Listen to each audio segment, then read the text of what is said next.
আসসালামু আলাইকুম প্রিয় শিক্ষার্থী, আশা করি তোমরা সবাই ভালো আছো। করোনার এই মহামারীর মধ্যে আমরা আমাদের অনলাইন ক্লাস আজকে শুরু করতে যাচ্ছি। রসায়ন বিষয়ের অনলাইন ক্লাস আজ আমরা শুরু করব। তো আমরা জানি রসায়ন দুইটা পেপার এখানে, ফার্স্ট পেপার এবং সেকেন্ড পেপার। ফার্স্ট পেপারের 5টা অধ্যায় আছে এবং সেকেন্ড পেপারের 5টা অধ্যায় আছে। এখানে 5 + 10টা অধ্যায় মনে হলেও অন্যান্য বিষয় অর্থাৎ ফিজিক্স বা বায়োলজির তুলনায় কেমিস্ট্রির সিলেবাস ছোট মনে করার কিন্তু কোনো কারণ নেই। এখানেও বেশ ব্যাপক সিলেবাস, এসএসসির তুলনায় ইন্টারমিডিয়েটের সিলেবাস অনেক বেশি। এমনিতেই বেশ কিছু সময় তোমাদের চলে গেছে, আশা করি তোমরা এতদিন বই খাতা কিনে পড়ালেখা শুরু করছো। এখনও যারা শুরু করেনি তারা এখন থেকে খুব সিরিয়াসলি পড়ালেখা শুরু করে দাও। তো আমরা এই প্রথম পত্র বিষয়ের প্রথম অধ্যায় হচ্ছে ল্যাবরেটরির নিরাপদ ব্যবহার। এই ল্যাবরেটরি কিভাবে নিরাপদ ব্যবহার করা যায় সে সম্পর্কে আমরা প্রথম পত্রের প্রথম চ্যাপ্টারে জানব। এখানে কয়েকটা পার্ট আছে: ল্যাবরেটরি ব্যবহার বিধি, ড্রেস, সেফটি গ্লাস, মাস্ক ও হ্যান্ড গ্লাভস। এরপরে আছে কাজ সামগ্রী ব্যবহারের নিরাপদ কৌশল বা safety techniques for use of glassware. Part 3তে আছে ল্যাবরেটরি যন্ত্রপাতি ও কাজ সামগ্রী পরিষ্কার করার কৌশল বা cleaning techniques of laboratory equipments and glassware. এই 3টা পার্ট নিয়ে আমরা আজকে দেখি কতদূর আগাতে পারি। অনলাইনের এই ভিডিও ক্লাসে আমরা দেখার চেষ্টা করব। তো তোমরা আশা করি মনোযোগ দিয়ে দেখবে, এবং যদি ক্লাস সম্পর্কিত কোনো সমস্যা থাকে, কোথাও কোনো বুঝতে সমস্যা থাকে বা কোনো জিজ্ঞাসা থাকে, কমেন্টস বক্সে অবশ্যই কমেন্টস করে জানাবে। তো প্রথমে যে বিষয়টা আছে, আমরা এখানে ল্যাবরেটরি সম্পর্কে জানব। ডান পাশে দেখো একটা ছবি দেওয়া আছে, ল্যাবরেটরির ছবি, কেমিক্যাল ল্যাবরেটরি বা কেমিস্ট্রি ল্যাবের ছবি দেওয়া আছে। এই ছবিতে বিভিন্ন যন্ত্রপাতি, কাছের যন্ত্রপাতি সজ্জা, শেলফ দেখা যাচ্ছে। আসলে অনেক ছোট পরিসরে ছবিটা দেয়া, বিস্তৃতভাবে সব কিছু দেখানো সম্ভব হয়নি। তো এই ল্যাবরেটরি কাকে বলে বা এখানে কি কাজ করা হয় বা এর উদ্দেশ্যটা কি, আমরা যদি জানার চেষ্টা করি, শিক্ষা প্রতিষ্ঠান ও গবেষণা প্রতিষ্ঠানে যে সকল জায়গা ও পরিবেশে বৈজ্ঞানিক বিষয় নিয়ে হাতে কলমে কাজ ও গবেষণা করা হয় সে সকল জায়গা ও পরিবেশকে ল্যাবরেটরি বলে। এই হচ্ছে ল্যাবরেটরির একটা সিম্পল সংজ্ঞা বা ডেফিনিশন। আশা করি তোমরা বুঝতে পারছো সহজেই। এখানে আমরা যদি একটু বিস্তৃতভাবে বলি বা ব্যাখ্যা করি, শিক্ষা প্রতিষ্ঠান ও গবেষণা প্রতিষ্ঠান দুইটা কথা বলা হয়েছে, অর্থাৎ একাডেমিক ইনস্টিটিউট যেমন স্কুল, কলেজ, ইউনিভার্সিটি এইগুলো, আর গবেষণা প্রতিষ্ঠান হচ্ছে বিভিন্ন রিসার্চ ইনস্টিটিউট, যেমন করোনা ভাইরাস বর্তমান সময়ে এদের টিকা বা ইঞ্জেকশন আবিষ্কারের জন্য বিভিন্ন প্রতিষ্ঠান গবেষণা চালিয়ে যাচ্ছে, এগুলো হচ্ছে রিসার্চ ইনস্টিটিউট। বাংলাদেশে যেমন গ্লোব বায়োটেক বা রাশিয়া, চীন, আমেরিকা বিভিন্ন দেশের অক্সফোর্ড এদের গবেষণা প্রতিষ্ঠান আছে, এবং সেই গবেষণা প্রতিষ্ঠানে বিভিন্ন বিষয় নিয়ে তারা গবেষণা করে। তো এই গবেষণা প্রতিষ্ঠান এবং শিক্ষা প্রতিষ্ঠান এই দুইটা সম্পর্কে আমরা জানলাম। এখন এই সকল প্রতিষ্ঠানের যে সকল জায়গা, এই সকল প্রতিষ্ঠানের একাডেমিক সেকশন থাকে, তারপরে ক্লাস সেকশন থাকে, এই অ্যাডমিনিস্ট্রেশন সেকশন থাকে, প্র্যাকটিক্যাল বা ল্যাব সেকশন থাকে। এই সকল সেকশনের ভিতর থেকে, অর্থাৎ ল্যাব সেকশানে যে সকল জায়গা ও পরিবেশে বৈজ্ঞানিক বিষয় নিয়ে হাতে কলমে কাজ, হাতে কলমে মানে প্র্যাকটিক্যালি তুমি একেবারে সরাসরি কাজটা করবে এবং তার ফলাফল বা আউটপুট কী আসে সেটা দেখবে, এই ধরনের কাজ করা হয়, সেই সকল জায়গা ও পরিবেশকে বলা হয় ল্যাবরেটরি।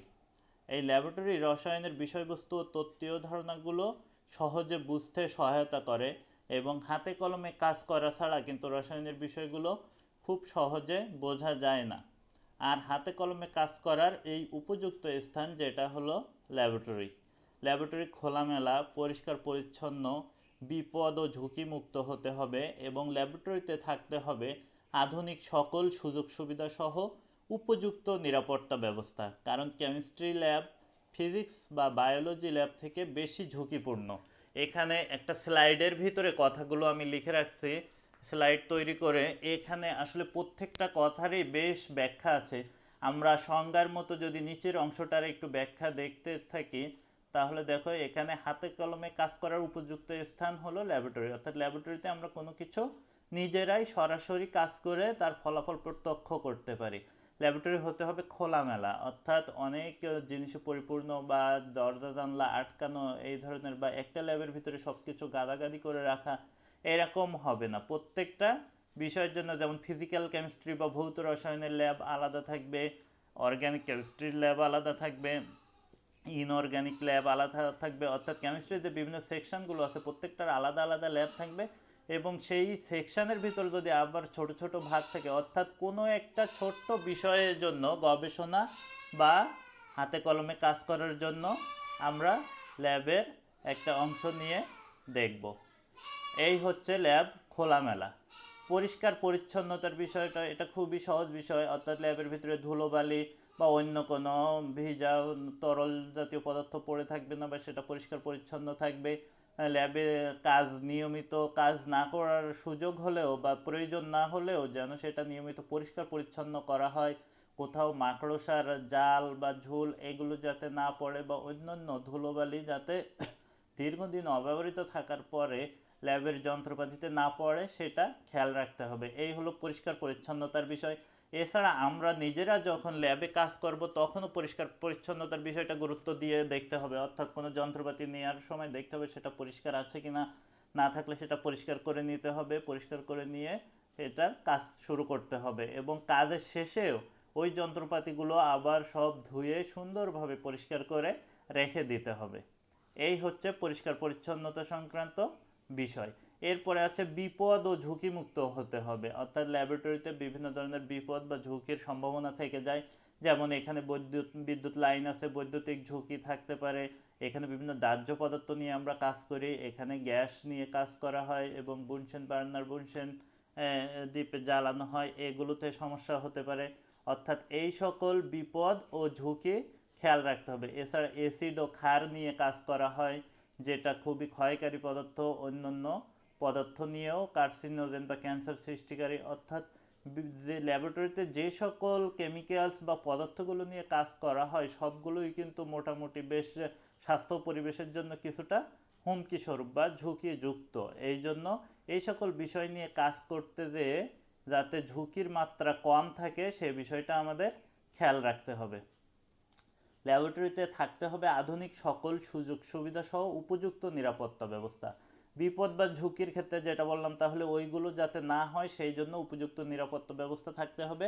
এবং আরেকটা কথা বলা হচ্ছে আধুনিক সকল সুযোগ সুবিধা, যেমন ব্যালেন্স। আগে যেমন আমরা স্কেল ব্যালেন্স দেখতাম কাঁটার সাহায্যে, সূচক এবং সূচক কোন দাগে অবস্থান করছে এটা দিয়ে নির্ণয় করতাম বাটখারা দিয়ে। কিন্তু বর্তমানে ডিজিটাল ব্যালেন্স উদ্ভাবন হয়েছে এবং এই ল্যাবে ডিজিটাল ব্যালেন্স থাকতে হবে, যেটাতে খুব সহজে আমরা যে কোনো কেমিক্যালসের ভর নির্ণয় করতে পারি। এই একটা বিষয়। তারপরে বিভিন্ন আগে যেমন মনে করো পিএইচ মিটার, এখন পিএইচ মিটার খুব আধুনিক পিএইচ মিটার ডিজিটালি সেটা পিএইচ মান নির্দেশ করে থাকে বা শো করে। এই ধরনের অর্থাৎ আধুনিক যত যন্ত্রপাতি ল্যাবে ইউজ করার জন্য উদ্ভাবিত হয়েছে এই সকল যন্ত্রপাতিগুলো একটা কেমিস্ট্রি ল্যাবে অবশ্যই থাকতে হবে। এই হচ্ছে আধুনিক সকল সুযোগ সুবিধার বিষয়। আর সবশেষ সেন্টেন্সটাতে বলা হচ্ছে কেমিস্ট্রি ল্যাব ফিজিক্স বা বায়োলজি ল্যাব থেকে বেশি ঝুঁকিপূর্ণ। তোমরা তিনটা সাবজেক্টই পড়বা, ম্যাথ আইসিটি আছে, আইসিটিতেও তোমার প্র্যাকটিক্যাল কাজ থাকে। তো বায়োলজি ল্যাব বা ফিজিক্স ল্যাব থেকে বেশি ঝুঁকিপূর্ণ বলার কারণ কেমিস্ট্রি ল্যাবে যে কেমিক্যালসগুলো ব্যবহৃত হয় আসলে এগুলো অ্যাসিড বা ক্ষার এবং দাহ্য পদার্থ, অর্থাৎ যারা আগুনের সংস্পর্শে বাতাসের উপস্থিতিতে আগুন ধরে যায় এই ধরনের পদার্থ থাকে বেশ। তাছাড়া এখানে উদ্বায়ী পদার্থ থাকে যেগুলো কঠিন থেকে সরাসরি বাষ্পে পরিণত হয়, যা আমাদের নিঃশ্বাসের সাথে গেলে শরীরের ক্ষতি হতে পারে বা বিরূপ প্রতিক্রিয়া দেখা দিতে পারে। এই ধরনের ফিজিক্স ল্যাবে যে বিষয়গুলো মনে হয় এই ধরনের অ্যাসিড বা ক্ষার ক্ষয়কারী বা দাহ্য পদার্থগুলো খুব কম থাকে। বায়োলজি ল্যাবে ফরমালিন থাকে বা অন্যান্য এই বিষয়গুলো থাকে, কিন্তু কেমিস্ট্রি ল্যাবে এই কেমিক্যালসগুলো বেশ রিস্কি। এই জন্য বলা হচ্ছে কেমিস্ট্রি ল্যাব ফিজিক্স বা বায়োলজি ল্যাব থেকে বেশি ঝুঁকিপূর্ণ। তো ল্যাবরেটরি সম্পর্কে আমরা যে ধারণাটা পেলাম আশা করি তোমরা বুঝতে পারছো। ল্যাবরেটরি হচ্ছে তোমরা এসএসসি লেভেলে যদি স্কুলে দেখে থাকো একটা নির্দিষ্ট রুমে কিছু প্র্যাকটিক্যাল কাজকাম করার জন্য থাকে, সেটাই হচ্ছে ল্যাবরেটরি। আমাদের কলেজগুলোতেও এই ধরনের ব্যবস্থা আছে ল্যাবরেটরি। তোমরা যখন প্র্যাকটিক্যাল করবে তখন ল্যাবরেটরিতে প্রবেশ করে এ সম্পর্কে আরও ভালো এবং স্বচক্ষে প্র্যাকটিক্যাল ধারণা পাবে আশা করি। তো আমরা দেখি এই ল্যাবরেটরির এর পরের অংশে কি আছে। এখানে বলা হচ্ছে অ্যাপ্রন বা ল্যাব কোট, ল্যাবরেটরির সাথে সংগৃহীত রেখে এখানে বলা হচ্ছে ল্যাব কোট। ল্যাব কোট আসলে কি জিনিস, অ্যাপ্রন বা ল্যাব কোট কি জিনিস, আমরা ডান পাশে একটা ছবি দেখতে পাচ্ছি সাদা আকারের এবং বোতামযুক্ত বেশ কোট টাইপের একটা ড্রেস এখানে দেয়া আছে। আমরা যদি সংজ্ঞাটা দেখে নেই, দেখো প্রথমে বলা হচ্ছে একাডেমিক ল্যাবরেটরি বা গবেষণাগারে পরীক্ষা নিরীক্ষা ও বৈজ্ঞানিক গবেষণাকর্ম সম্পাদনকালে যে আরামদায়ক সুতি ও সাদা বিশেষ ধরনের পোশাক পরা হয় তাকে অ্যাপ্রন বা ল্যাব কোট বলে। সংজ্ঞার ভিতরে প্রত্যেকটা শব্দ কিন্তু খুবই গুরুত্বপূর্ণ, কোনো একটা শব্দকে অ্যাভয়েড করা বা বাদ দেওয়ার সুযোগ খুবই কম, কারণ সংজ্ঞা ছোট্ট আকারে একটা বিষয় সম্পর্কে সম্যক ধারণা দিয়ে থাকে।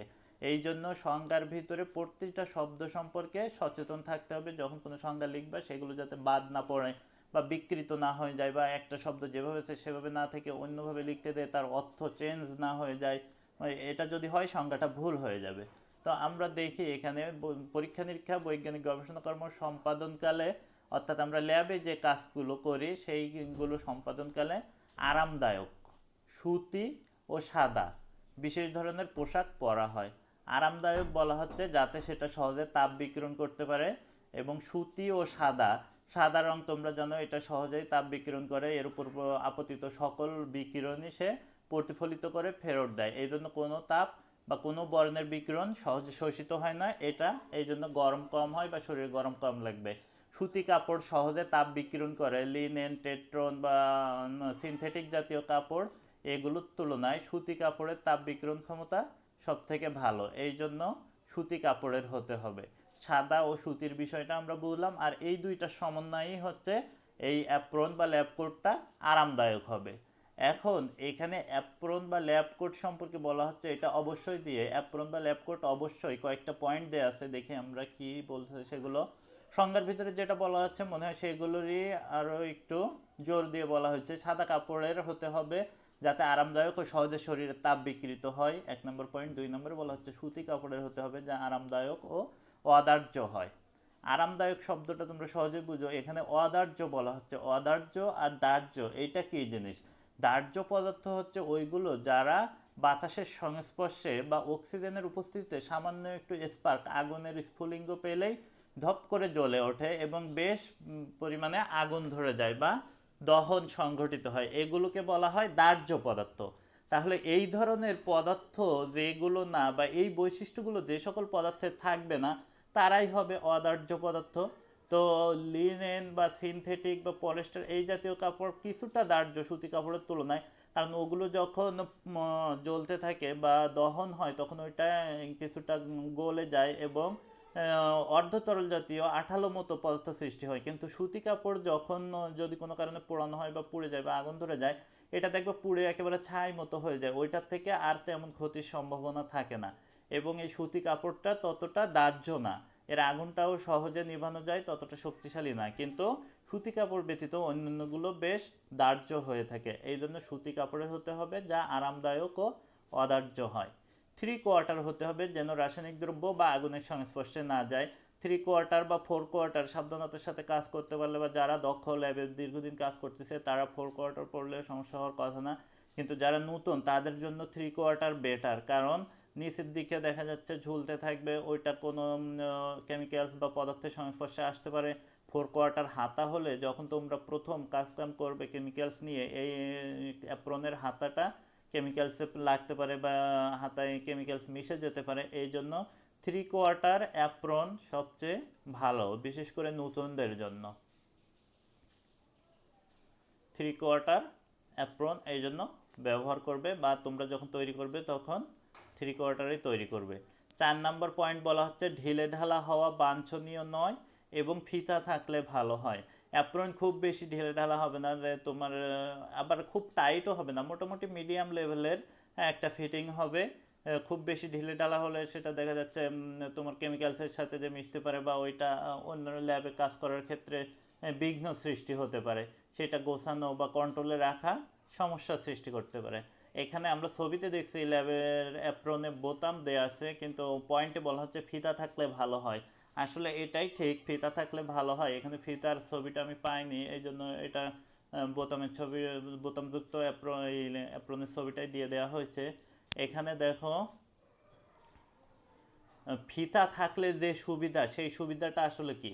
সুবিধাটা হচ্ছে তুমি যদি দুর্ঘটনাবশত কখনো কোনো আগুন ধরে যায় বা আগুন ধরার সম্ভাবনা থাকে, তখন ফিতাটা দ্রুত খুলে অ্যাপ্রনটা খুলে ফেলা যায়। কিন্তু যদি বোতাম থাকে, বোতাম খুলতে বেশ সময় লাগে এবং অনেকগুলো বোতাম খুলতে দেরি হয়ে যাবে, সেই সময় তার ক্ষতির মাত্রা আরও বেড়ে যাবে। এই জন্য বোতামের তুলনায় ফিতাযুক্ত অ্যাপ্রন সবচেয়ে ভালো। এই হচ্ছে অ্যাপ্রন বা ল্যাব কোটের কিছু বৈশিষ্ট্য আমরা দেখলাম। এখন আমরা দেখি প্রত্যেক শিক্ষার্থী ল্যাবরেটরিতে ঢোকার আগে অ্যাপ্রন বা ল্যাব কোট পড়তে হবে। এখানে জোর দিয়ে বলা হচ্ছে ঢোকার আগে অ্যাপ্রন বা ল্যাব কোট পড়তে হবে। এর ফলে শিক্ষার্থী মানসিক প্রস্তুতি লাভ করে, আগুন ও রাসায়নিক দ্রব্য থেকে কলেজ ড্রেস ও শরীরের ত্বক সুরক্ষা পায়। যখন তুমি কোনো একটা বিশেষ কাজের জন্য কোনো ড্রেস পরবে, তখন দেখবে যে তোমার ভিতরে একটা আলাদা মানসিক শক্তি কাজ করছে, শরীরটা চাঙ্গা মনে হবে, বা ওই কাজটা করার জন্য তুমি বেশ উৎসাহ বা উদ্দীপনা বোধ করবে, অনুভব করবে। এটাই হচ্ছে ল্যাব কোট বা অ্যাপ্রন পরার মানসিক প্রস্তুতি। আর 2 নম্বর পয়েন্টে বলা হচ্ছে আগুন ও রাসায়নিক দ্রব্য থেকে কলেজ ড্রেস ও শরীরের ত্বক সুরক্ষা পায়। অর্থাৎ যদি কোনো কারণে কোনো কেমিক্যাল ছিটকে আসে, তাহলে সেটা তোমার ড্রেসে লাগতে পারে, কলেজ ড্রেস, বা যদি তুমি ক্যাজুয়াল ড্রেস পরে আসো সেগুলোতে লেগে যে নষ্ট হয়ে যেতে পারে। কিন্তু যদি তোমার অ্যাপ্রন পরা থাকে, তাহলে অ্যাপ্রনের উপরে লাগলো, ড্রেসটা সুরক্ষিত থাকলো, অ্যাপ্রনটাকে তুমি পরবর্তীতে বাসায় নিয়ে ধুয়ে ফেললে বা পরিষ্কার করলে হয়ে গেল। ড্রেসের ক্ষেত্রে তুমি এটা করতে পারো, কিন্তু অ্যাপ্রন হচ্ছে একটাই ড্রেস বা দুইটা থাকতে পারে, যেটা তোমার ল্যাবের উদ্দেশ্যেই প্রস্তুত এবং এই কাজেই ব্যবহার হবে। কিন্তু তোমার ক্যাজুয়াল ড্রেস বা বাসায় ব্যবহারের ড্রেস যদি এগুলোতে কেমিক্যালস লাগে, তাহলে এটা ক্ষতি হবে, বা এই ড্রেসগুলো তোমার বাইরে যখন পরে যাবে, তখন এটা আর ভালো লাগবে না বা ভালো থাকবে না, এই ধরনের বিষয় হতে পারে। এই জন্য শরীরের ত্বক এবং ড্রেসকে সুরক্ষিত রাখার জন্য অ্যাপ্রন খুব দরকার, বা এই ধরনের সুরক্ষা দিয়ে থাকে। মনে করো অ্যাপ্রনের পরে তোমার কলেজ ড্রেস, তারপরে না শরীরের ত্বক, তাহলে এই 2টা লেভেল বা 3টা লেভেল তোমাকে পাস করে কেমিক্যাল শরীরের ত্বকে পৌঁছাতে হবে। কিন্তু যদি অ্যাপ্রন না থাকে, শুধু যদি তোমার ড্রেস থাকে, অ্যাপ্রন সাধারণত সুতি কাপড়ের, একটু মোটা, দেখতে পাচ্ছ অ্যাপ্রনটা একটু মোটা টাইপের কাপড়ের, কিন্তু তোমার কলেজ ড্রেস বা যে ড্রেসটা থাকবে সেটা যদি ততটা মোটা না হয়, দেখা যাচ্ছে এক স্তর বিশিষ্ট কাপড় ওইটা পাস করে কেমিক্যালস তোমার ত্বকে পৌঁছে গেল। কিন্তু 2 স্তর বিশিষ্ট, অর্থাৎ 2টা ড্রেস থাকলে তুমি কিন্তু খুব সহজে তোমার ত্বক পর্যন্ত পৌঁছাবে না। এটা হচ্ছে অ্যাপ্রন বা ল্যাব কোটের সুবিধা। তো এই 2টা পয়েন্ট আমরা দেখলাম এই অ্যাপ্রন বা ল্যাব কোট সংক্রান্ত। আমরা দেখি এর পরবর্তী অংশে কি আছে। ল্যাবরেটরিতে আমরা শরীরকে রক্ষা করার জন্য, ত্বককে রক্ষা করার জন্য যেমন অ্যাপ্রন বা ল্যাব কোট সংক্রান্ত আলোচনা দেখলাম, ঠিক একইভাবে নিরাপদ চশমা, চশমা বলতেই আমরা বুঝছি যে এটা আমাদের চোখ, খুবই সূক্ষ্ম অঙ্গ যেটা, এবং গুরুত্বপূর্ণ, আমাদের দেখতে সহায়তা করে জগতের সব কিছু। এই চোখকে সুরক্ষিত রাখতে নিরাপদ চশমা বা সেফটি গ্লাসেস, এখানে কয়েকটা ছবি দেওয়া আছে, এটা ব্যবহার করতে হবে।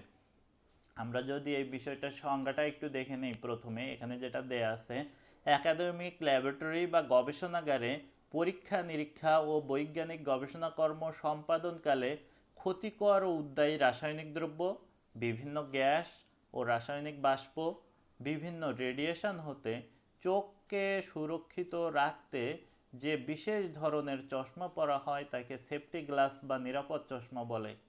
এই ধরনের চশমার 2 পাশে রক্ষা প্লেট বা শিল্ডস থাকে। এই দেখো, এই চশমার পাশ দিয়ে একটা রক্ষা প্লেট দেওয়া আছে, যেটাকে শিল্ডস বলে। এটা অর্থাৎ পাশ দিয়ে আমরা নর্মাল চশমা যেটা আমাদের দৃষ্টিশক্তি সমস্যা জনিত পরে থাকি, এটার দ্বারা পাশ দিয়ে খোলা থাকে, বাতাস ঢুকতে পারে বা অন্য কোনো কিছু ঢুকতে পারে। এইটা কিন্তু ল্যাবের জন্য উপযুক্ত না। ল্যাবের যে চশমা থাকবে, তার সামনের দিকেও যেমন এইভাবে কাঁচ দিয়ে আটকানো থাকবে, পাশেও এই ধরনের রক্ষা প্লেট থাকবে, যাতে পাশ দিয়েও কোনো কেমিক্যালস বা অন্য কোনো গ্যাস বা বাষ্প ঢুকে চোখকে ক্ষতি করতে না পারে বা চোখের সমস্যার সৃষ্টি করতে না পারে। প্রত্যেক শিক্ষার্থী ল্যাবরেটরিতে ঢোকার আগে সেফটি গ্লাস বা নিরাপদ চশমা পরতে হবে। এর ফলে শিক্ষার্থী মানসিক প্রস্তুতি লাভ করে। অর্থাৎ অ্যাপ্রনের ক্ষেত্রে যেটা বলছিলাম, এই চশমা এটা যদি থাকে তাহলে সে মানসিক প্রস্তুতি লাভ করবে, আগুনের তাপ ও রাসায়নিক দ্রব্য থেকে চোখ সুরক্ষা পায়, রাসায়নিক দ্রব্য ও এর বাষ্প বা গ্যাস থেকে চোখ সুরক্ষা পায়, ছিটকে আসা যে কোনো ধরনের পদার্থ হতে চোখ সুরক্ষা পায়, অতি বেগুনি রশ্মি সহ বিভিন্ন ক্ষতিকর বিকিরণ হতে চোখ সুরক্ষা পায়, উদ্বায়ী রাসায়নিক পদার্থ যেমন নিশাদল বা অ্যামোনিয়াম ক্লোরাইড, আয়োডিন, বেনজিন, কর্পূর, ন্যাপথলিন এগুলো হতে চোখ সুরক্ষা পেয়ে থাকে। এই হচ্ছে নিরাপদ চশমা বা সেফটি গ্লাস সংক্রান্ত আলোচনা। এর ভিতরে তোমরা আশা করি তেমন কঠিন কোনো শব্দ নেই বা না বোঝার মতো তেমন বিষয় আমি একটু যদি বলি, উদ্বায়ী রাসায়নিক দ্রব্য বলা হচ্ছে একটা, আসলে উদ্বায়ী কী জিনিস বা উদ্বায়ী পদার্থ কোনগুলো আমরা উদাহরণ দেখলাম 6 নম্বর পয়েন্টে কিছু, যে সকল পদার্থ কঠিন অবস্থা হতে সরাসরি বাষ্পীয় অবস্থায় চলে যায় অর্থাৎ তরল হয় না, তাদেরকে উদ্বায়ী পদার্থ বলা হয়। বিভিন্ন গ্যাস ও রাসায়নিক বাষ্প কেমিক্যালস বিক্রিয়া সংঘটনের সময় রাসায়নিক ল্যাবে তোমার সালফার ডাইঅক্সাইড, নাইট্রোজেন ডাইঅক্সাইড বা হাইড্রোজেন সালফাইড এই ধরনের বিভিন্ন গ্যাস উৎপন্ন হতে পারে, এগুলো চোখে লাগলে সমস্যা হতে পারে। বিভিন্ন রেডিয়েশনের কথা বলা হচ্ছে, আমরা যদি তেজস্ক্রিয় ধাতু বা অন্য কোনো উচ্চ পর্যায়ের বা ভারী কোনো গবেষণা যদি করি সেক্ষেত্রে বিভিন্ন রেডিয়েশন আসতে পারে, এই রেডিয়েশন চোখের জন্য খুব ক্ষতিকর, এগুলো থেকেও সুরক্ষা পাওয়ার জন্য রেডিয়েশন অ্যান্টি রেডিয়েটিভ বা রেডিয়েশন প্রতিরোধী বিশেষ ধরনের সেফটি গ্লাস পরতে হবে। এই হচ্ছে মোটামুটি সেফটি গ্লাস সংক্রান্ত আলোচনা। আমরা দেখি এরপরে কি আছে, মাস্ক বা মুখোশ। মাস্ক বা মুখোশ খুব একটা গুরুত্বপূর্ণ উপাদান ল্যাবে কাজ করার জন্য। আমরা আসলে এখানে ল্যাবে ঢুকতে প্রথমে ব্যক্তি বা যে কাজ করবে, গবেষণা করবে বা ব্যবহারিক কাজ করবে, শিক্ষার্থী, শিক্ষক, তাদের, এরপরে ল্যাবের পরিবেশ, তারপরে যন্ত্রপাতি, সবার আগেই মানুষের নিরাপত্তা বা মানুষের জীবন, এর থেকে তো মূল্যবান কিছুই নেই জগতে। আমরা এই সৃষ্টি বা মানুষই সবচেয়ে মূল্যবান, এই জন্য মানুষ বা শিক্ষার্থী যারা কাজ করবে তাদের নিরাপত্তার বিষয়টাই আগে, এরপরে আমরা স্টেপ বাই স্টেপ যন্ত্রপাতি সেগুলো সাবধানে ব্যবহার বা নিরাপত্তা, কেমিক্যাল সংরক্ষণ এগুলোও দেখব। অর্থাৎ প্রথম দিকে যে বিষয়গুলো বলা হচ্ছে সেগুলো হচ্ছে কোনো একটা শিক্ষার্থী বা শিক্ষক বা গবেষক যিনি কাজ করবেন ল্যাবরেটরিতে তার নিজেকে সুরক্ষা দেওয়ার জন্য বা নিজে সুরক্ষিত থাকার জন্য যে যে উপাদানগুলো দরকার সেগুলোর বর্ণনা বা বিবরণ আমরা প্রথমে দেখছি। তো এ পর্যায়ে আমরা মাস্ক সম্পর্কে দেখব। এখানে দেখো দুইটা মাস্কের ছবি দেওয়া আছে। মাস্ক এখন এই করোনার সময় বেশ ব্যবহৃত হয়, মুখোশ বা মাস্ক। এবং এইটা দেখবে যে আসলে বাংলায় যে বানানটা মাস্ক, ময়াকার কয় দন্তস্ব এভাবে দেয়া থাকে, আসলে এটা হবে মাস্ক, ময়াকার দন্তস্বয় কয়, ওরা কটা আগে দিয়ে দন্তস্বটা পরে দেয়, আসলে বিষয়টা হবে আগে দন্তস্ব পরে ক, বা MASK মাস্ক, কিন্তু ওরা যেটা বলে সেটা লিখছে বিভিন্ন দোকানে বা রাস্তাঘাটে বা বিভিন্ন প্রতিষ্ঠান দেখা যাচ্ছে মাস্ক পরে ভিতরে আসুন, এইভাবে আসলে হবে মাস্ক, এই বিষয়টা তোমরা খেয়াল রাখবা। তো এখানে আমরা অন্যান্য বিষয়ের মতো অর্থাৎ এর আগে যেটা দেখলাম সেফটি গ্লাস এবং অ্যাপ্রনের ক্ষেত্রে সংজ্ঞা ছিল, এক্ষেত্রেও মাস্কের একটা সংজ্ঞা আছে, আমরা সংজ্ঞাটা একটু দেখি। একাডেমিক ল্যাবরেটরি বা গবেষণাগারে পরীক্ষা নিরীক্ষা ও বৈজ্ঞানিক গবেষণাকর্ম সম্পাদনকালে ক্ষতিকর ও উদ্বায়ী রাসায়নিক দ্রব্য, বিভিন্ন গ্যাস ও রাসায়নিক বাষ্প হতে নাক, মুখ, গলা ও ফুসফুসকে সুরক্ষিত রাখতে যে বিশেষ ধরনের ঢাকনা দ্বারা নাক ও মুখ ঢেকে দেওয়া হয় তাকে মাস্ক বা মুখোশ বলে। আশা করি তোমরা বুঝতে পারছো, সংজ্ঞাটা খুবই সহজ এখানে, তবে বেশ কতগুলো অঙ্গের কথা কিন্তু বলা হয়েছে এখানে, এবং তারা খুবই সূক্ষ্ম সেন্সিটিভ অঙ্গ। যেমন এর আগে চোখ ছিল, চোখ একটা অঙ্গ ছিল, কিন্তু এখানে বলা হচ্ছে নাক, মুখ, মুখের ভিতরে আমাদের জিহ্বা থাকে, গলা, ফুসফুস অর্থাৎ শ্বাসযন্ত্র বা শ্বাসনালী সব কিছুই কিন্তু এর অন্তর্ভুক্ত। বিভিন্ন ক্ষতিকর রাসায়নিক গ্যাস বা উদ্বায়ী বাষ্প যদি যায় এগুলোতে আমাদের শরীরে বিরূপ প্রভাব পড়তে পারে বা ক্ষতির কারণ হতে পারে, এই জন্য এই সকল অঙ্গগুলোকে সুরক্ষিত রাখতে বা রক্ষা করতে মাস্ক ব্যবহার করা হয়, এবং এই মাস্ক দ্বারা নাক ও মুখ ঢেকে দেয়া হয়। মাস্ক বিভিন্ন প্রকৃতির আছে, কাজের প্রকৃতি অনুযায়ী মাস্ক চেঞ্জ হতে পারে, অর্থাৎ যদি তোমার বেশি ধরনের ক্ষতিকর বাষ্প বা বিষাক্ত টাইপের থাকে সেক্ষেত্রে সেই টাইপের সেগুলো প্রতিরোধী মাস্ক ব্যবহার করতে হবে। সাধারণ কাজকামের জন্য নর্মাল মাস্ক হলেই চলবে, কোনো সমস্যা হবে না। তো আমরা দেখি প্রত্যেক শিক্ষার্থী ল্যাবরেটরিতে ঢোকার আগে মাস্ক বা মুখোশ কেন পরতে হবে। এটা যদি দেখি, শিক্ষার্থী মানসিক প্রস্তুতি লাভ করে, আগুনের তাপ ও রাসায়নিক দ্রব্য থেকে নাক ও মুখ সুরক্ষা পায়, ছিটকে আসা যে কোনো ধরনের পদার্থ হতে মুখমণ্ডল সুরক্ষা পায়, রাসায়নিক বাষ্প ও গ্যাস, এখানে কিছু উদাহরণ দেওয়া আছে উদ্বায়ী যৌগের মতো, উদ্বায়ী যৌগেরও উদাহরণ আছে দেখো, carbon dioxide, ammonia, chlorine, HCl, nitrogen dioxide, hydrogen sulphide, sulphur dioxide. এবং উদ্বায়ী জৈব যৌগ হিসেবে বলা হচ্ছে benzene, toluene, xylene, chloroform, amine প্রভৃতি থেকে গাল, গলা, শ্বাসনালী ও ফুসফুস সুরক্ষা পায় বা রক্ষা পেয়ে থাকে যদি আমরা মাস্ক ব্যবহার করি। এই হচ্ছে মাস্ক ব্যবহারের উদ্দেশ্য আর মাস্ক সম্পর্কিত আলোচনা। এখন আমরা দেখি মাস্কের পরে কি আছে, হাত মোজা। মাস্কের পরে আমরা এখানে যেটা দেখছি গ্লোভস বা হাত মোজা, অর্থাৎ হাত কিন্তু সবচেয়ে বেশি ব্যবহৃত অঙ্গ। যে কোনো ধরনের কাজকামের ক্ষেত্রে, সেটা তোমার ইনডোর হোক বা আউটডোর হোক, মানুষ হাত দিয়েই সবচেয়ে বেশি কাজ করে থাকে আর মুখ দিয়ে কথা বলে। এই দুইটা অঙ্গ, জিহ্বা, হাত, এগুলো অনেক বেশি ব্যবহৃত হয়। তো এই হাতকে সুরক্ষিত রাখার জন্য হাতের ভিতরের ত্বক যদিও একটু পুরু বা ত্বক যথেষ্ট তোমার প্রতিরোধী থাকে, তারপরেও যে ধরনের কেমিক্যালস বা ক্ষতিকর পদার্থ ল্যাবে থাকে বা কাঁচের যন্ত্রপাতি নিয়ে আমরা কাজ করি, এটা ভেঙে যেতে পারে বা ভাঙা কাঁচের টুকরা থাকতে পারে, এগুলো থেকে হাতের কেটে যাওয়া বা জখম হওয়া বিভিন্ন ধরনের ক্ষতি হতে পারে। এই জন্য হাতকে সুরক্ষিত রাখতেও গ্লোভস বা হাত মোজা পরতে হবে, ব্যবহার করতে হবে। আমরা দেখি এখানে হাত মোজা সম্পর্কিত কি সংজ্ঞাটা দেখি। একাডেমিক ল্যাবরেটরি বা গবেষণাগারে, আমি সংজ্ঞাগুলো আসলে ইউনিফর্ম বা একই টাইপের করার চেষ্টা করেছি যাতে তোমরা সহজে মনে রাখতে পারো। এখানে দেখো সবগুলো প্রায় প্রথম এবং শেষের দিকে একই, মাঝখানে শুধু যে বিষয়টার সংজ্ঞা দেওয়া হচ্ছে সেটার সাথে সঙ্গতি রেখে চেঞ্জ করা হয়েছে। একাডেমিক ল্যাবরেটরি বা গবেষণাগারে পরীক্ষা নিরীক্ষা ও বৈজ্ঞানিক গবেষণাকর্ম সম্পাদনকালে আঘাত, কঠিন ও তরল রাসায়নিক দ্রব্য, ক্ষয়কারী, ক্ষতিকর ও উদ্বায়ী রাসায়নিক দ্রব্য, বিভিন্ন গ্যাস ও রাসায়নিক বাষ্প হতে হাতকে সুরক্ষিত রাখতে যে বিশেষ ধরনের ঢাকনা দুই হাতে পরা হয় বা বিশেষ ধরনের পোশাক বা বিশেষ ধরনের আমরা কি বলি ডিভাইস বা গ্লাভস যেটা পরা হয় সেটাকে হ্যান্ড গ্লাভস বলা হয়। তো এখানে আঘাত, যে কোনো ধরনের আঘাত, যদি গ্লাভস থাকে, মনে করো তুমি কাছের যন্ত্রপাতি নিয়ে কাজ করছো বা কোনো একটা ধাতব বস্তু ধরতেছো, সেক্ষেত্রে যাতে হাতে আঘাত না পায় বা চাপ বা প্রেশার না পড়ে সেটার জন্য গ্লাভস ব্যবহার করতে পারি আমরা, বা গ্লাভস কিছুটা সেটা প্রতিরোধ করে থাকে।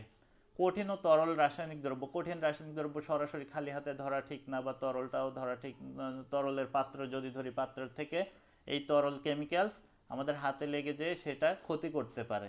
কারণ রসায়ন ল্যাবের কেমিক্যালস সবগুলো অ্যাসিড, ক্ষার বা বিভিন্ন ধরনের হ্যাজার্ড বা রিস্কি কেমিক্যালস, সবগুলো যেটা স্বাস্থ্যের জন্য ক্ষতি করে থাকে, ত্বকের জন্য ক্ষতিকর, শরীরের জন্য ক্ষতিকর। এরপর বলা হচ্ছে ক্ষয়কারী। ক্ষয়কারী হচ্ছে তোমার যেটা ক্ষত সৃষ্টি করে বা ক্ষয় করে ফেলে, অর্থাৎ বিভিন্ন অ্যাসিড বা ক্ষার যেগুলো সেটা মাংসপেশি বা ত্বকের ক্ষয় করে থাকে। ক্ষতিকর ও উদ্বায়ী রাসায়নিক দ্রব্য, উদ্বায়ী রাসায়নিক দ্রব্য আমরা আগে বলছি, এটাও তোমার মনে করো মাস্ক আছে, নাক মুখে ঢুকলো না, চোখে তোমার সেফটি গ্লাস আছে, চশমা আছে, নিরাপদ চশমা, সেটার ক্ষেত্রে ঢুকলো না, কিন্তু যখন তুমি এটা হাতেও তো লাগতে পারে এই উদ্বায়ী পদার্থের বাষ্প, এবং হাতের ত্বকেও সমস্যা হতে পারে। এই জন্য আমাদের হাতে গ্লাভস পরতে হবে ল্যাবরেটরিতে কাজ করার সময়। তো এই গ্লাভস পরার উদ্দেশ্যটা কি বা এটা কি জন্য পড়তে হবে, আমরা যদি দেখি এখানে দেখো, গ্লাভস পরলে শিক্ষার্থী মানসিক প্রস্তুতি লাভ করে, আগুনের তাপ ও রাসায়নিক দ্রব্য থেকে হাত ও ত্বক সুরক্ষা পায়, ছিটকে আসা যে কোনো ধরনের পদার্থ হতে হাত ও ত্বক সুরক্ষা পায়, কাচের টুকরা, ভাঙা কাচ, রাসায়নিক বাষ্প ও গ্যাস থেকে হাতের ত্বক রক্ষা পায়।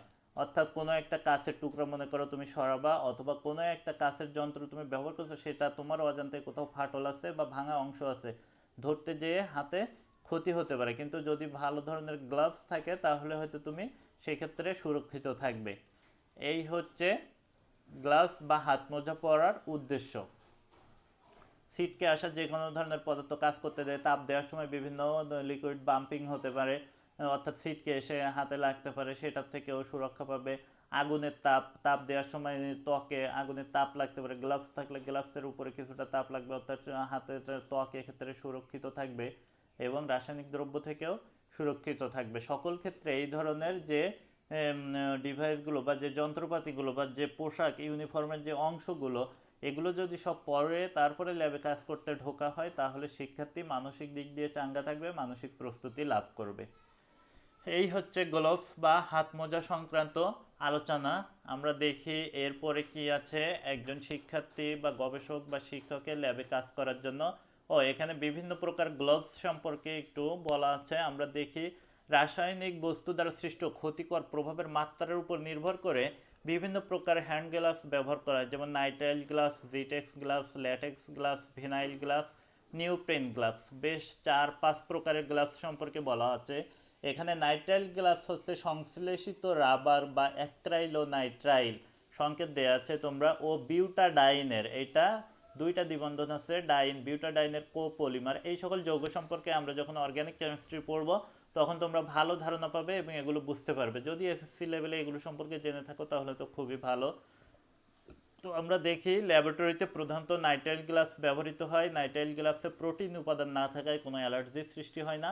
এটি নমনীয় বা ফ্লেক্সিবল, বৈদ্যুতিক শক রোধক বা ইনসুলেটর টাইপের, অ্যাসিড বেস সল্ট অর্থাৎ অ্যাসিড, ক্ষার, লবণ, জৈব দ্রাবক ও ডিটারজেন্ট বা অর্গানিক রিয়েজেন্ট ও ডিটারজেন্ট প্রতিরোধী।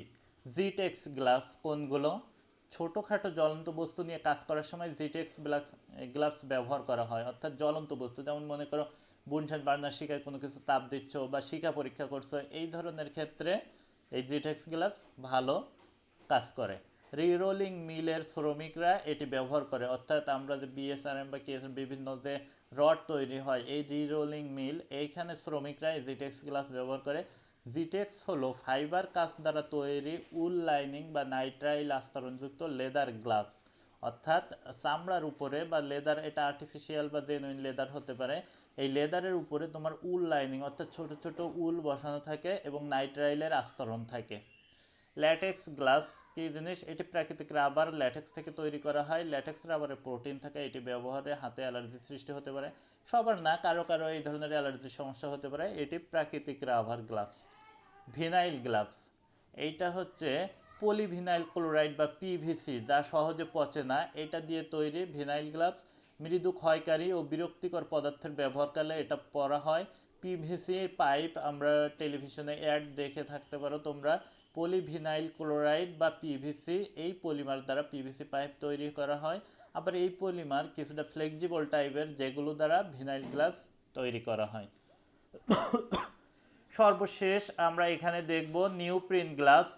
এই নিউপ্রিন গ্লাভস হচ্ছে রাবার ও পলিক্লোরোপ্রিন, দেখো যৌগটার সংকেত আমি এখানে দিয়ে রাখছি, একটা পলিমার, এটা দিয়ে তৈরি করা হয়। ক্ষয়কারক তেল জাতীয় জৈব দ্রাবক নিয়ে কাজ করার সময় নিউপ্রিন গ্লাভস শ্রেয় বা এইটা ভালো কাজ করে।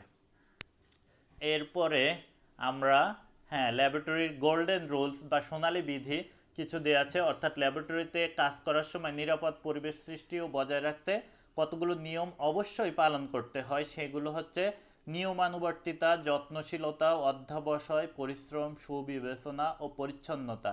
এবং এই যে 6টা টার্ম আছে এখানে, এই 6টাকে বলা হয় গোল্ডেন রুলস বা সোনালী বিধি। এগুলো তোমরা অবশ্যই মনে রাখবে যখন ল্যাবে কাজ করবে এবং সকল শিক্ষার্থী, শিক্ষক বা গবেষকের মনে রাখা উচিত। এইটা মাথায় রেখে সাবধানতার সাথে ল্যাবে কাজ করা উচিত। এছাড়া কিছু নিয়ম আছে যেটা খুবই কমন এবং সবার ফলো করা উচিত, বিশেষ করে স্টুডেন্ট বা শিক্ষার্থী তোমাদের জন্য। দেখো, বই পড়ে সংশ্লিষ্ট পরীক্ষার স্বচ্ছ ধারণা নিয়ে ল্যাবরেটরিতে আসতে হবে।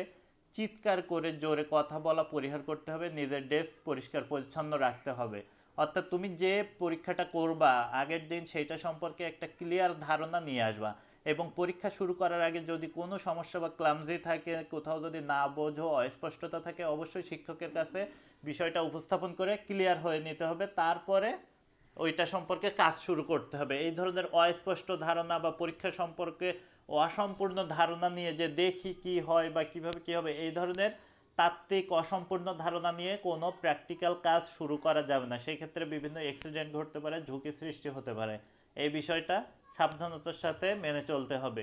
চিৎকার, জোরে কথা বলা পরিহার করতে হবে। নিজের ডেস্ক পরিচ্ছন্ন রাখতে হবে। মনে করো বান্ধবী বা বন্ধু, একই সুপরিচিত, খুব ভালো সম্পর্ক, মনে করো ল্যাবের ভিতরে কাজ করছো, আড্ডা দিচ্ছ বা জোরে কথা বলছো, এটা মোটেও করা যাবে না।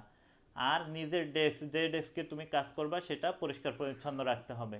3 নম্বরে বলা হচ্ছে কাজ শেষে সকল যন্ত্রপাতি পরিষ্কার পরিচ্ছন্ন করে যথাস্থানে সাজিয়ে রাখতে হবে।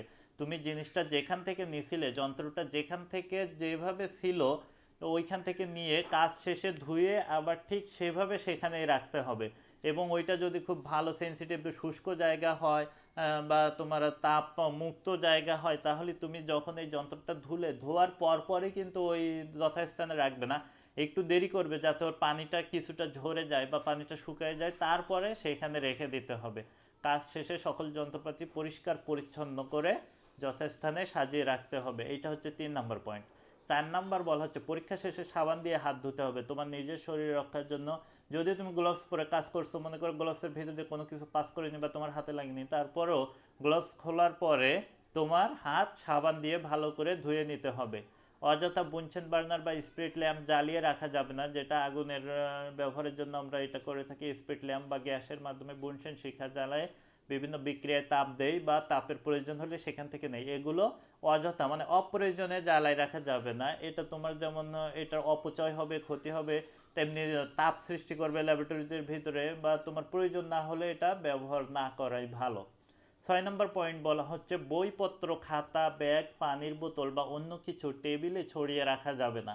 অর্থাৎ এই সকল বিষয়গুলো তোমার নির্দিষ্ট ব্যাগে বা একটা ডেস্ক থাকবে, ডেস্কের ভিতরে জায়গা থাকবে নির্দিষ্ট, সেখানে রাখতে হবে। টেবিলের উপরে এখানে সেখানে ছড়ায় রাখা যাবে না। মনে করো হিসাব বা তাত্ত্বিক কোনো ক্যালকুলেশনের জন্য তোমার একটু ক্যালকুলেট করা দরকার, হিসাব করা দরকার, তুমি খাতায় কাজ করলে সেটা আবার সেটা টেবিলের উপর রেখে প্র্যাকটিক্যাল কাজ চালিয়ে গেলে এটা কিন্তু সম্ভব না, এটা করলে হবে না। খাতায় ক্যালকুলেশনটা করে ওইটা দেখে নিয়ে তুমি খাতাটা নির্দিষ্ট জায়গায় রেখে দিতে হবে।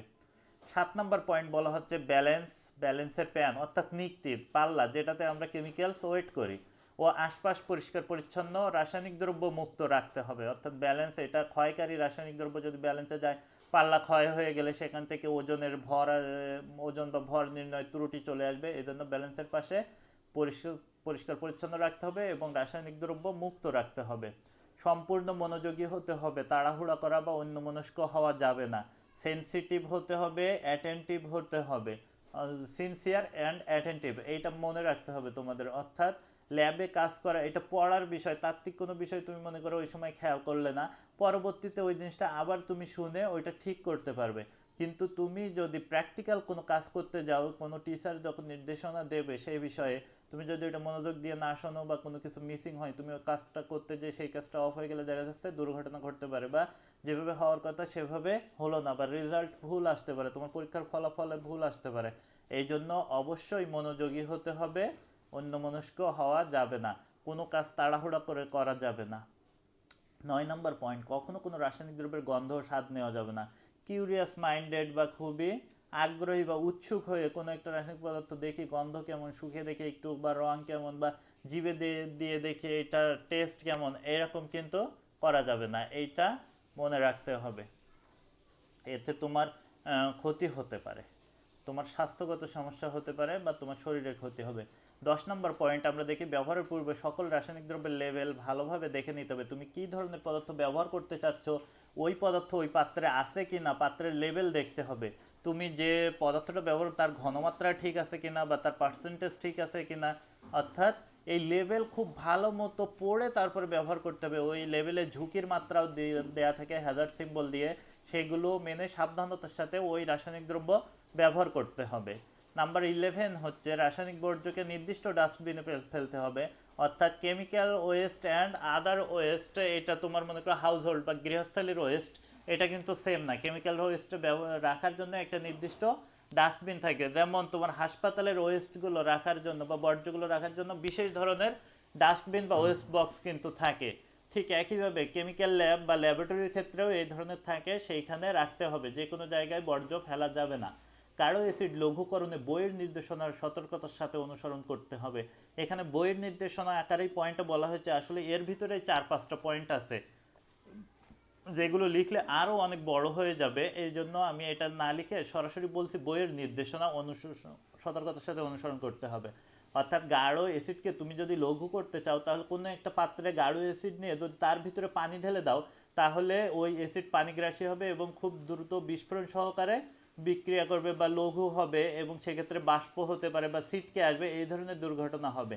এই জন্য অ্যাসিড লঘুকরণের ক্ষেত্রে নির্দেশনা বা বইয়ের যে নির্দেশনাগুলো আছে সেটা হচ্ছে তোমার কোনো একটা পাত্রের নির্দিষ্ট আয়তন তাদের কি পরিমাণ লঘু করবা এটা আগে থেকে ক্যালকুলেশন করে নিতে হবে সমীকরণের সাহায্যে, এবং সেই পরিমাণ পানি আলাদা একটা পাত্র নিয়ে ওই গাঢ় অ্যাসিডকে ফোটায় ফোটায় তুমি ওই পানিতে দিবা। তাহলে এক্ষেত্রে এই ধরনের দুর্ঘটনা ছিটকে আসা বা বাষ্প সৃষ্টি হওয়া কম হবে, ওই ফোটা ফোটা অ্যাসিড পানিতে মিশে যাবে এবং লঘু হবে, এক্ষেত্রে কোনো সমস্যা হবে না। এই জন্য বলা হয়েছে যে বইয়ের নির্দেশনা সতর্কতার সাথে অনুসরণ করবে। নাম্বার 13 হচ্ছে উত্তপ্ত কাচের যন্ত্রপাতিকে ঠান্ডা পানিতে ডুবানো যাবে না। কারণ কাচের যন্ত্রপাতিতে যদি তুমি উত্তপ্ত ঠান্ডা পানিতে ডুবাও, আমরা জানি পুরো কাচের গ্লাসে গরম পানি ঢাললে সেটা ফেটে যায়। কেন ফেটে যায় তার ব্যাখ্যা হয়তো তোমরা ছোটোবেলায় বিজ্ঞান বই থেকে পড়ে এসে থাকবে, তারপরও বলি তোমার অসম আয়তন প্রসারণ ঘটে ওই কাচের যন্ত্রটার বাইরের পৃষ্ঠে এবং ভিতরের পৃষ্ঠে, এই জন্য সেটা ফেটে যায়। তাই উত্তপ্ত কাচের যন্ত্রপাতিকে ঠান্ডা পানিতে ডুবানো যাবে না। অন্যান্য সহপাঠীরা নিরাপত্তা ও প্রয়োজনীয়তাকে গুরুত্ব দিতে হবে, সহপাঠীর অন্যান্য সহপাঠীর নিরাপত্তা প্রয়োজনীয়তাকে গুরুত্ব দিতে হবে, তার যাতে গায়ে কোনো কেমিক্যালস না লাগে বা কোনো ধাক্কা না লাগে, আঘাত না পায় বা তার দিকে যাতে বাষ্প না যায়, এই ধরনের বিষয় খেয়াল দিতে হবে। কোনো একটা কেমিক্যালস একটা পাত্রে রাখা আছে, তোমারও দরকার, তোমার এক সহপাঠী বা বন্ধুরও দরকার, তাহলে তুমি নিচ্ছ সে নিচ্ছ, এই জন্য ধৈর্যশীল হতে হবে বা সহনশীল হতে হবে। সে আগে নিবে, তুমি তারপরে নিবা, অথবা তুমি তাকে বলতে পারো যে আমি একটু ব্যস্ত আছি বা আমার ওদিকে পরীক্ষাটা একটু জরুরি, আমি একটু আগে নেই, এভাবে কথা বলে তারপরে নিতে হবে। এটা নিয়ে কোনো বিশৃঙ্খলা সৃষ্টি করা যাবে না, এটা মাথায় রাখবে। 15 নম্বর বলা হচ্ছে পায়ে জুতা পরতে হবে, স্যান্ডেল নয়। জুতা এবং স্যান্ডেল, অর্থাৎ জুতা হচ্ছে যেটা তোমার পায়ের সাথে পুরোপুরি খুব ভালোভাবে লেগে থাকে, সেট হয়ে থাকে টাইটভাবে, আর স্যান্ডেল হচ্ছে যেটা ফিতা টাইপের বা স্লিপার টাইপের, পন্স টাইপের, এইগুলো পরা যাবে না। জুতা পরে ল্যাবে কাজ করতে হবে। লম্বা চুল বেঁধে মাথায় ক্যাপ পরতে হবে, মেয়েদের ক্ষেত্রে অনেক লম্বা চুল থাকলে সেটা বেঁধে রাখতে হবে এবং মাথায় ক্যাপ পরতে হবে, চুল যাতে এলোমেলো না থাকে বা উড়ে না যায়, এটা খুব সাবধান থাকতে হবে ল্যাবরেটরিতে কাজ করার সময়। মেয়েদের ক্ষেত্রে আরও একটা বিষয়, দামি গহনা বা অলংকার, স্বর্ণের জিনিসপত্র এগুলো পরে আসা যাবে না, এতে মনোযোগ ব্যাহত হবে। এটা সাধারণ নির্দেশনা আরও হয়তো সামনে পাবা। 16 নম্বর পয়েন্ট বা 16 এখানে বলা হচ্ছে ল্যাবরেটরি সব দরজা জানালা খুলে দিয়ে পর্যাপ্ত বায়ু চলাচলের ব্যবস্থা রাখতে হবে। কাজ করার সময় জানালা দরজা আটকে রাখা যাবে না, যে গ্যাস সৃষ্টি হবে সেটা মনে করো কিছুটা অন্তত পাস হয়ে চলে যাবে, পরিবেশ ভালো থাকবে, স্বাস্থ্য ঝুঁকি কমবে। এই জন্য দরজা জানালা খুলে পর্যাপ্ত বায়ু চলাচলের ব্যবস্থা রাখতে হবে এবং সেভাবে কাজ করতে হবে। তাপ দেওয়ার সময় যথাযথ সাবধানতা অবলম্বন করতে হবে। যথাযথ সাবধানতা বলতে তুমি যদি কোনো টেস্ট টিউবে তাপ দাও তাহলে সেইটার মুখ যাতে কোনো সহপাঠীর দিকে না থাকে এটা খেয়াল রাখতে হবে, কারণ টেস্ট টিউব থেকে ওই তরল পদার্থ বা যে জিনিসকে তাপ দিচ্ছ সেটা যদি ছিটকে তার গায়ে লাগতে পারে। টেস্ট টিউবকে খালি হাতে ধরা যাবে না, একটা ক্লাম দিয়ে ধরতে হবে এবং একটানা শিখায় ধরে রাখা যাবে না, মাঝে মাঝে সরাতে হবে, আবার শিখায় ধরতে হবে, এভাবে তাপ দিতে হবে। অর্থাৎ তাপ দেওয়ার যথাযথ সাবধানতা এই সংক্রান্ত বিভিন্ন যন্ত্রপাতি বা অ্যাপারেটাসে তাপ দেওয়ার ক্ষেত্রে যে নিয়মকানুন সেটা আমরা সামনে পাবো, বিস্তারিত সেখানে পড়বো ইনশাল্লাহ। তো আমরা দেখি সর্বশেষ বলা হচ্ছে সর্বোপরি ল্যাবরেটরিতে শিক্ষকের প্রত্যেক নির্দেশনা বিনয়ের সাথে মেনে চলতে হবে। এখানে কিন্তু বলা হয়নি যে নির্দেশনা মেনে চলতে হবে, এখানে বলা হচ্ছে বিনয়ের সাথে। অর্থাৎ শিক্ষক একটা বললো, তোমার মনে করো ভালো লাগলো না, তুমি ওটা ঠিক আছে বলেই করে গেলে, পরে আবার সেই কাজটা করলে বা অধ্যত্ত ভাব দেখালে, এটা কিন্তু করলে হবে না, বিশেষ করে ল্যাবরেটরিতে। কারণ এখানে শুধু শিক্ষক যে তোমাকে শান্ত রাখার জন্য বা পরিবেশ বজায় রাখার জন্য বলছে তা না, তোমার স্বাস্থ্যগত নিরাপত্তা বা তোমাকে কোনো বিপদ বা ঝুঁকি থেকে মুক্ত রাখার জন্য বলছে, এই বিষয়টা মাথায় রাখতে হবে। এই জন্য তোমরা থিওরিটিক্যাল ক্লাসে যেভাবে কথা বলো বা করো, ল্যাবরেটরিতে অন্তত এটা করা যাবে না। এক্ষেত্রে অনেক বেশি সচেতন এবং নীরব থাকতে হবে বা এই নির্দেশনাগুলো ফলো করতে হবে, কারণ এটি ঝুঁকিপূর্ণ জায়গা। কাজগুলি খুব সূক্ষ্ম, প্রাথমিক চিকিৎসা বক্স ও অন্যান্য সুরক্ষা সামগ্রী হাতের কাছে রাখতে হবে। ফার্স্ট এড বক্স বা অন্যান্য সুরক্ষা সামগ্রী, যদি কোনো অ্যাক্সিডেন্ট বা দুর্ঘটনা ঘটে বা কারো কোনো ক্ষতি হয় সেটা সামনে কাছাকাছি রাখতে হবে। এই হচ্ছে মোটামুটি ল্যাবরেটরিতে কাজ করার কিছু সাধারণ নিয়ম।